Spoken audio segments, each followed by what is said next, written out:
Ассалаумағалейкум қазақ елі. Көптен күткен Павловня тұқымын Алматыдан тапсырыс беріп алдырдым. Түнгі уақытта келдім, міне алған уақытым осы қараңғыда. Келесі күн осы тұқымдарды егуге кірісе бастадым. Мен тұқымдары осындай ұсақ болады. Ол тұқымдарды отыру үшін осындай ыдыстар керек. Мынау менде торттан қалған ыдыс болған.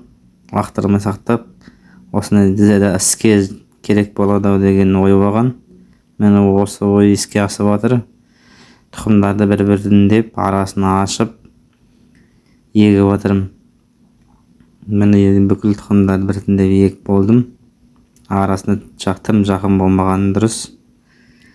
Енді осы отырғызылған тұқымдардың бетін жай биогумуспен жауып шығамыз. Мінеки осылай себелеп жай қасы қатты қалың емес. Одан кейін бетінде су құямыз. Енді осындай су шашатын бар, жаңбырлатып, тұмандатып шашатын бар, әртүрлі.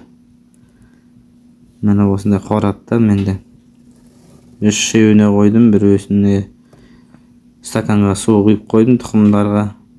Қайсы жақсы шығады екен, соны көреміз енді.